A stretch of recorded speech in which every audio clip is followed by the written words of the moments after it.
এত মানুষকে হত্যা করা হলো, এত মানুষকে গুম করা হলো, এত মানুষকে খুন করা হলো, এত সম্পদ লুট করা হলো।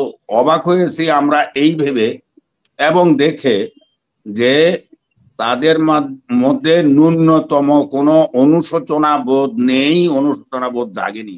দেখতে পাচ্ছি এই স্বৈরাচার তথা গণহত্যাকারী যে দলটি, তারা নিজেদেরকে গোছানোর চেষ্টা করছে এবং বিভিন্ন জায়গায় তারা হামলা করছে।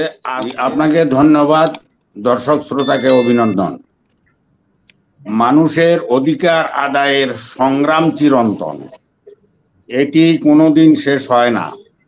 বিভিন্ন ভাবে স্বৈরাচাররা আসার চেষ্টা করে, এসে যায়, মানুষের অধিকার হরণ করে। তারই ধারাবাহিকতা এখন দেখা যাচ্ছে আমাদের দেশ। এবং দুইজন সম্মানিত উপদেষ্টার, যেহেতু তারা শপথ নিয়েছেন, উপদেষ্টা হয়েছেন, আমি তাদেরকে উপদেষ্টা হিসেবে সম্মান জানাচ্ছি। তাদের বিষয়ে নানান বিষয়াদি এদেশের সাধারণ মানুষের কাছ থেকে উঠে এসেছে।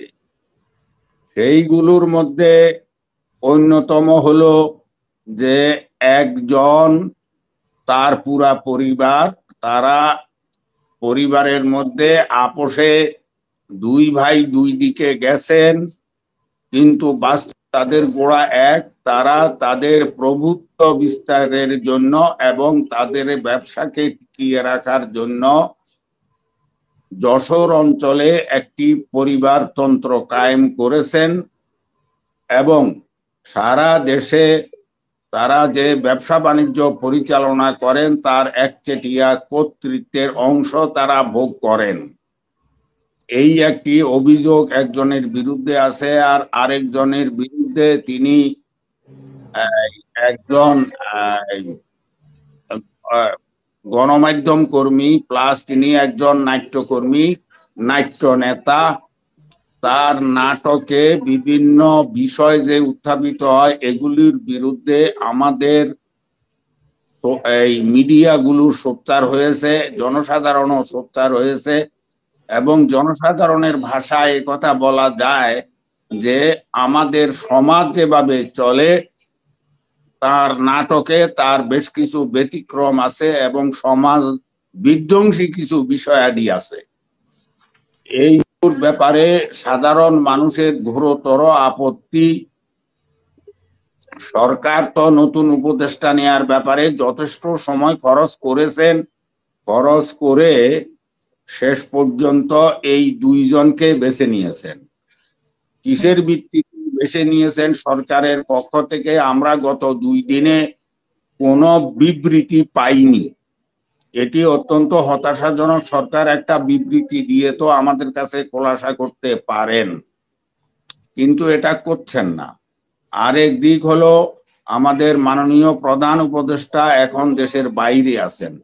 তিনি আজারবাইজানে এই আমাদের জলবায়ু সম্মেলনে অংশগ্রহণ করছেন, অলরেডি তিনি সেখানে আছেন।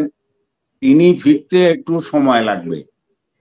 আর এর মধ্যে আন্দোলনের গতি প্রকৃতি কোন দিকে যাবে এটি বলা মুশকিল। আর আরেক দিক আমরা দেখতে পাচ্ছি এই স্বৈরাচার তথা গণহত্যাকারী যে দলটি, তারা নিজেদেরকে গোছানোর চেষ্টা করছে এবং বিভিন্ন জায়গায় তারা হামলা করছে। আজকে তো হবিগঞ্জে একটি মারাত্মক ঘটনা ঘটেছে। হবিগঞ্জে গণহত্যার মামলার যে বাদী, তাকে আসামিরা এত বেশি মারধর করেছেন যে তিনি এখন হাসপাতালে আছেন। জীবন মরণের সন্ধিক্ষণে আছেন কিনা আল্লাহ জানে। এছাড়া বিভিন্ন জায়গায় তারা ঐক্যবদ্ধ হওয়ার চেষ্টা করছেন। অবাক হয়েছি আমরা এই ভেবে এবং দেখে যে তাদের মধ্যে ন্যূনতম কোনো অনুশোচনা বোধ নেই, অনুশোচনা বোধ জাগেনি।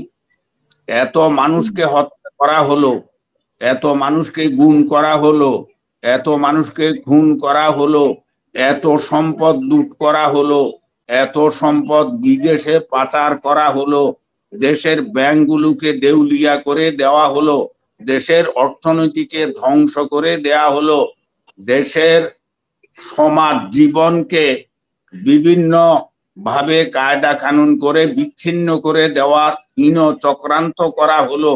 এত কিছু করেও তারা যখন পতিত হলো, পতিত হওয়ার পরেও তাদের মনে চুল পরিমাণ কোনো অনুশোচনা নেই, তাদের মনের মধ্যে কোনো দুঃখ নেই, তারা বরং বুক ফুলিয়ে চলার চেষ্টা করে, তাদের কথাবার্তায় এটাই প্রমাণিত হয়।